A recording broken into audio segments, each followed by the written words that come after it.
ये प्रलय सभी ग्रंथों तक पहुंचने वाली है। विजय और पराजय, युद्ध के दो ही पहलू नहीं होते, एक और पहलू भी होता है। युद्ध के अंत के बाद का दृश्य। मैं सम्राट अशोक ये घोषणा करता हूं कि आज के बाद मैं कभी युद्ध नहीं करूंगा और मैं उस भगवान की खोज में निकलूंगा जिसने इस धरती की और हम इंसानों की रचना की, ताकि मैं इस धरती पे बसने वालों की मदद कर सकूं। उसे रोकने के लिए तुम्हें मिराई पहुंचना होगा। तुम जिस आदमी और एड्रेस को ढूंढ रही हो वो मैं नहीं। एक योद्धा तैयार हो रहा है तुम्हें रोकने के लिए, तुम्हें उन बुक्स को हासिल करने से रोकने के लिए, क्योंकि उन्हें पता है अगर तुम्हें वो बुक्स मिल गई तुम दुनिया के सबसे ताकतवर इंसान बन जाओगे। क्या कुछ भी तुम्हारा नहीं है भाई, सारा कर्जे में। आज तुम्हारे पास, कल मेरे पास।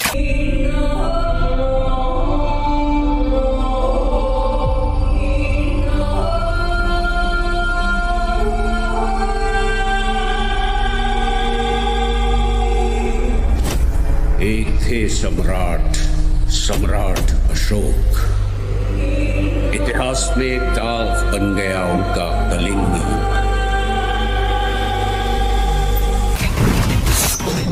तुम अनजान होकर भी कई लोगों के लिए खड़े रहे। अब जो तुम पर भरोसा करते हैं उनके लिए खड़े रहो।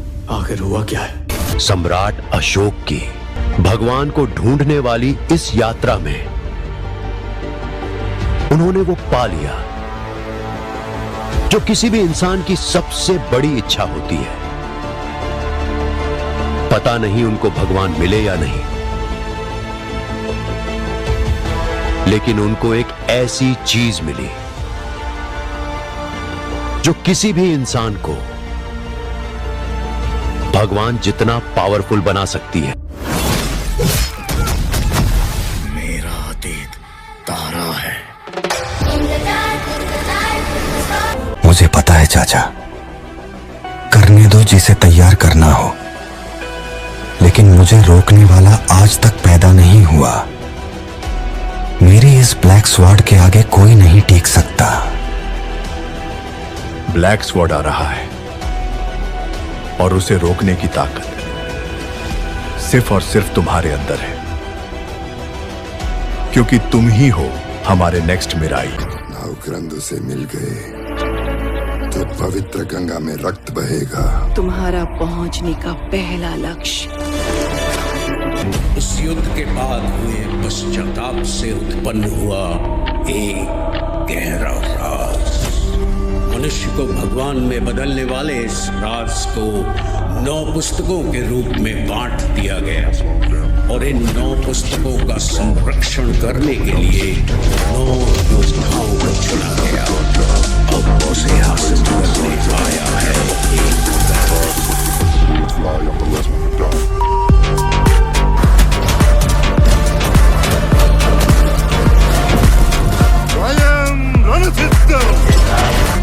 इसकी सिर्फ एक चाबी है, ब्लैक बॉक्स।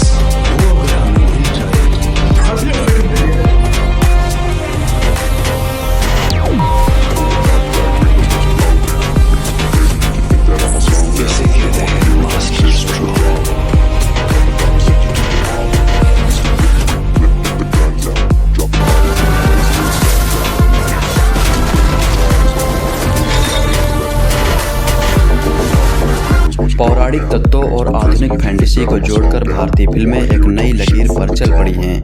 कार्तिकेय 2, ब्रह्मास्त्र, काल्की 2, 898, इसबी और हनुमान इसके उदाहरण हैं। इस लाइन को लंबी करती है फिल्म मिराई, जिसे तेलुगु से डब कर हिंदी में प्रदर्शित किया गया है। फिल्म शुरुआत से ही अपने कॉन्सेप्ट से ध्यान खींचती है।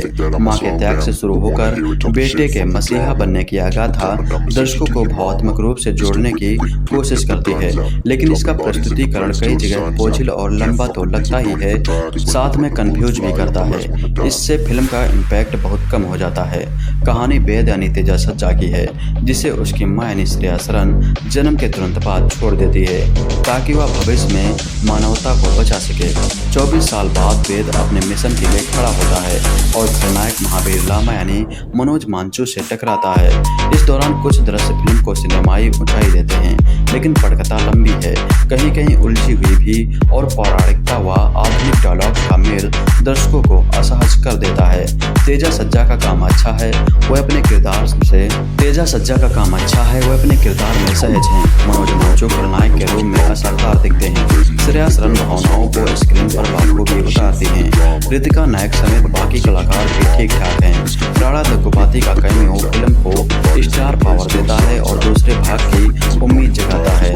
निर्देशक कार्तिक गट्टी में नई बात कहने में उलझ गए हैं और यह फिल्म की कमजोरी बन सकती है। सिनेमेटोग्राफी और विजुअल इफेक्ट फिल्म की सबसे बड़ी ताकत हैं। कई एक्शन सीन इंटरनेशनल स्तर का अनुभव देते हैं। बैकग्राउंड स्कोर रोमांचक है, लेकिन गाने कमजोर और बेस्वाद हैं। एडिटिंग ढीली है, फिल्म की लंबाई खटकती है और धैर्य की परीक्षा लेती है। मिराई में एक्शन और विजुअल्स का दम है। माँ बेटे का भावात्मक पहलू भी प्रभावित करता है, लेकिन भारी भरकम नैरेटिव, खींची हुई कहानी और कमजोर गानों के कारण फिल्म का असर अधूरा रह जाता है। तेजा सज्जा ये वही एक्टर हैं जो पिछले साल जनवरी में हनुमान में नजर आए थे। फिल्म ने जमकर